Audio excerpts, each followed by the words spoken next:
One of the most common scenarios and we're going to be talking about the Cairo. You're going to get drunk that way? By all means do it.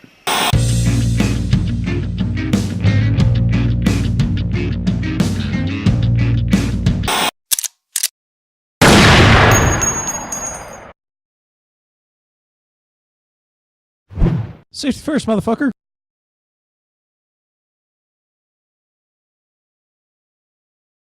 I got a new gun. Let's go check it out. It's a Tavor. Hey everyone, CJ back again with another Firearms Friday.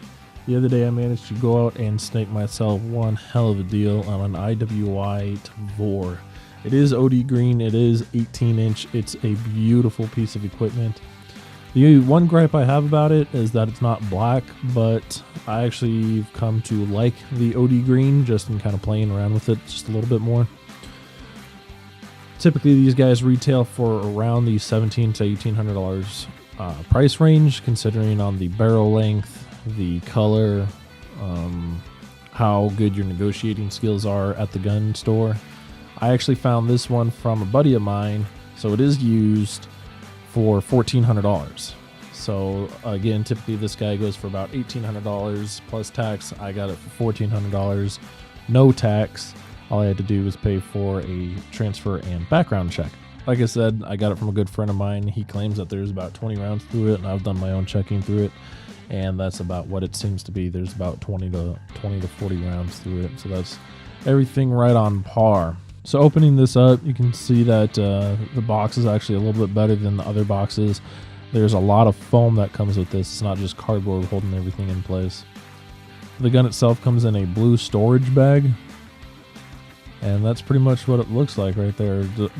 Like I said, this is the old style Tavor. This is not the X95. I did not want the X95. I wanted the old style Tavor. I thought it would be a little bit cheaper, and everything that I plan on upgrading with it, I'm going to be able to do, whereas the X95, I'm still waiting on new parts to come in to be made for it.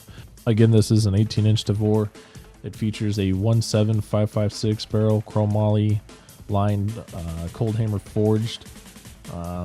You'll be able to shoot all day with this thing. That's what I love about this, and I actually specifically wanted the 18-inch Tavor just for that purpose to go out. This rifle actually has a longer barrel than my go-to rifle at home, so this one should be a lot more accurate. In the box included is the IWI Tavor cleaning kit, and you can tell how fresh it is. It hadn't even been opened yet.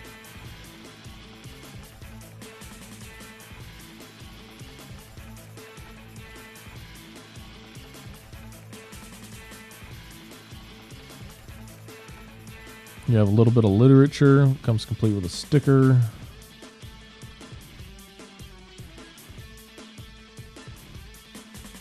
You have a lock. That's pretty much everything that comes with the gun itself. Alright, so the overall length on the 18-inch barreled Tavors is going to be 27 5/8 inches. The overall weight is going to be 8.15 pounds. It is chambered in 5.56, so you'll be able to shoot anything from 2.23 all the way up to 5.56 in it. You do have a long stroke gas piston, which is absolutely amazing. It does not have an adjustable gas block, which is the only downside I see of this at the moment. So really quickly, I'm going to go against my whole rule of thumb. Typically I say, go out and take a gun out shooting several times before you do any kind of modifications to it, but that's not what I'm going to be doing here today.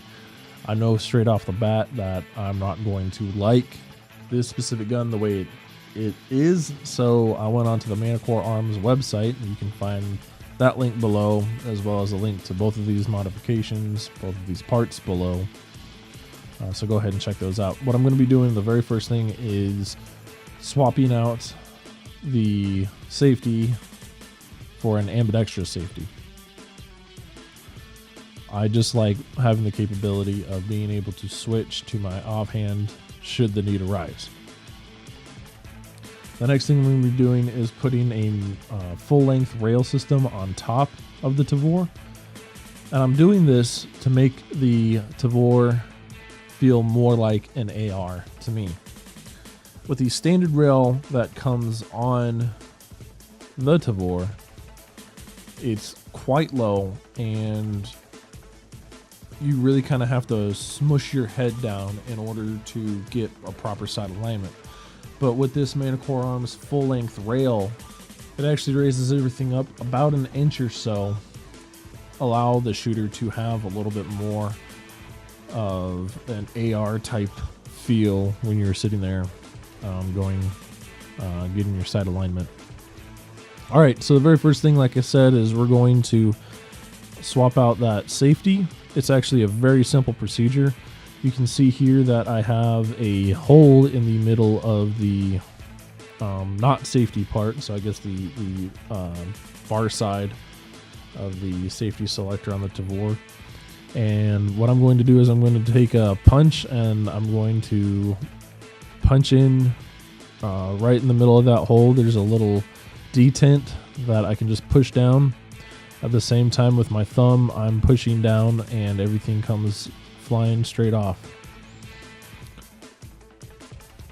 Now on the replacement, you can see that there's a little groove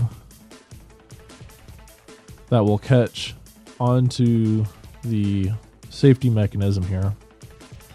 And now all I have to do is punch that detent back in, push up at the same time, and everything works. Very simple. A lot less difficult than working on an AR-15.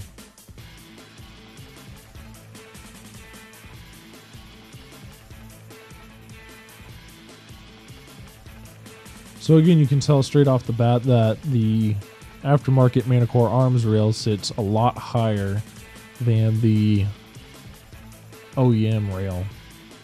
Now, no, it doesn't sit on top like that. There's actually a little bit of tool play that we have to go into. So looking at the top of the Tavor, over there on the left hand side, you can see the folded rear peep sight. You have these two screws right here that you can get to with a hex head. And all it is just two screws. You take both of these guys out, you retain the washers.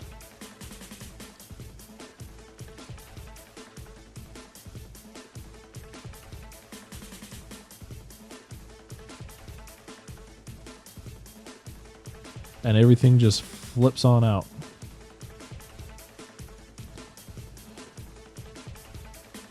In order to install the new rail, feed the front part of the rail into the little clip up front.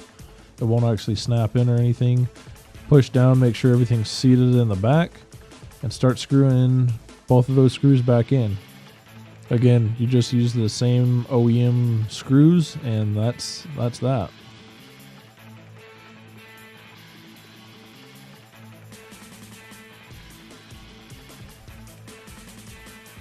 Alrighty, everyone, thanks for sticking with me through another Firearms Friday. If you have any questions or comments on why I did what I did today, go ahead and leave a comment below. If you have any suggestions for future Firearms Fridays, also please leave a comment below. Come back next week when we're going to be installing the optic on this rifle. What we have is a Vortex Viper PST 1-4x24 TMCQ MRAD with the tactical turret setup. I've actually already done a little bit of a small review on this in my 300 Blackout video, but I'm going to be doing a little bit more in-depth next week for you guys. Remember to stay up to date with the channel by following our Facebook as well as our Instagram. You can find the link to those below. As always, please like, share, and subscribe. Remember, train safe, train right, train hard.